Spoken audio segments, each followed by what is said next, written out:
ರಾಜ್ಯದಿಂದ ಗೂಂಡಾಗಿರಿ ಡಿಕೆಶಿ ಸರ್ಕಾರ ತೊಲಗಬೇಕು ಅಂತ ಬೆಂಗಳೂರಿನಲ್ಲಿ ವಿಪಕ್ಷ ನಾಯಕ ಆರ್ ಅಶೋಕ್ ಅವರು ವಾಗ್ದಾಳಿಯನ್ನು ನಡೆಸಿದ್ದಾರೆ. ರಾಜ್ಯದಿಂದ ಗೂಂಡಾಗಿರಿ ಡಿಕೆಶಿ ಸರ್ಕಾರ ತೊಲಗಬೇಕು ಹೀಗಂತ ಹೇಳಿರುವಂತದ್ದು ಪ್ರತಿಪಕ್ಷ ನಾಯಕ ಆರ್ ಅಶೋಕ್ ಅವರು. ಸಿಎಂ ಡಿಕೆ ಶಿವಕುಮಾರ್ ನಿರ್ದೇಶನದ ಮೇರೆಗೆ ನಮ್ಮ ಮೇಲೆ ದಾಳಿ ಮಾಡಿದ್ದಾರೆ. ಸಿಎಂ ಡಿಕೆ ಶಿವಕುಮಾರ್ ಅವರ ನಿರ್ದೇಶನದ ಮೇರೆಗೆ ಮಾಡಿದ್ದಾರೆ. ಪೊಲೀಸರು ಮಾಡಿಲ್ಲ, ಎಲ್ಲ ಸಿಎಂ ಡಿಕೆ ಶಿವಕುಮಾರ್ ಅವರೇ ಮಾಡಿಸಿದ್ದಾರೆ ಹೀಗಂತ ಬೆಂಗಳೂರಿನಲ್ಲಿ ವಿಪಕ್ಷ ನಾಯಕ ಆರ್ ಅಶೋಕ್ ಅವರು ಆಕ್ರೋಶವನ್ನ ಹೊರಹಾಕಿದ್ದಾರೆ.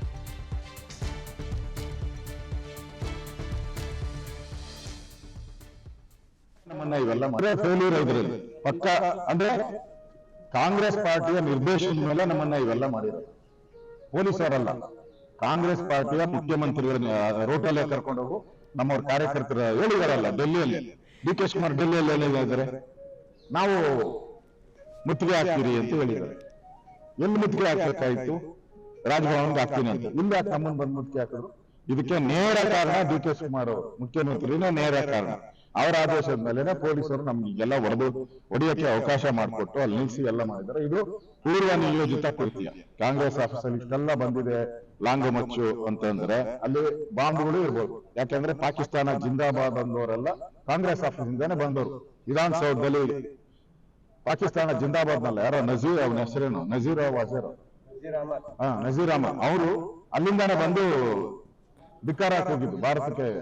ಪಾಕಿಸ್ತಾನ ಜಿಂದಾಬಾದ್ ಅಂತ ಭಾರತದ ವಿರೋಧಿ ಹೇಳಿಕೆಯನ್ನ ಕೊಟ್ಟವರು ಅಂತವರು ಇವತ್ತು ಕಾಂಗ್ರೆಸ್ ಆಫೀಸಿಂದ ಪೂರ್ತಿ ಕಾಂಗ್ರೆಸ್ ಆಫೀಸು ದೇಶ ವಿರೋಧಿಗಳ ಆಫೀಸು ಫೇಲ್ಯೂರ್ ಇದರಲ್ಲಿ ಪಕ್ಕ. ಅಂದ್ರೆ ಕಾಂಗ್ರೆಸ್ ಪಾರ್ಟಿಯ ನಿರ್ದೇಶನದ ಮೇಲೆ ನಮ್ಮನ್ನ ಇವೆಲ್ಲ ಮಾಡಿರೋದು ಪೊಲೀಸರಲ್ಲ. ಕಾಂಗ್ರೆಸ್ ಪಾರ್ಟಿಯ ಮುಖ್ಯಮಂತ್ರಿಗಳ ರೋಟಲ್ಲೇ ಕರ್ಕೊಂಡೋಗು ನಮ್ಮವ್ರ ಕಾರ್ಯಕರ್ತರ ಹೇಳಿದಾರಲ್ಲ ಡೆಲ್ಲಿಯಲ್ಲಿ.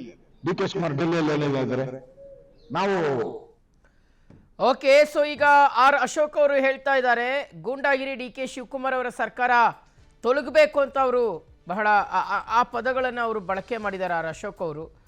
ಮತ್ತು ಪೊಲೀಸರಿಗೆ ನಾವು ಟೈಮ್ ಕೊಟ್ಟಿದ್ದೀವಿ, 10 ಗಂಟೆವರೆಗೂ ಟೈಮ್ ಕೊಟ್ಟಿದ್ದೀವಿ. ಯಾರು ನಮ್ಮ ಮೇಲೆ ಮೊಟ್ಟೆಯನ್ನು ಎಸೆದ್ರೋ ಅವ್ರ ಮೇಲೆ ಕ್ರಮವನ್ನು ಕೈಗೊಳ್ಳಲೇಬೇಕು ಅಂತ ಅವರು ಆಗ್ರಹಿಸಿರುವಂಥದ್ದು. ಒಂದು ವೇಳೆ ಏನಾದರೂ ಮೊಟ್ಟೆ ಎಸೆದವರ ವಿರುದ್ಧ ಕ್ರಮವನ್ನು ಕೈಗೊಂಡಿಲ್ಲ ಅಂದರೆ ನಾವು ನಾಳೆ ಉಗ್ರ ಹೋರಾಟವನ್ನು ಮಾಡ್ತೀವಿ ಅಂತ ಹೇಳಿದ್ದಾರೆ.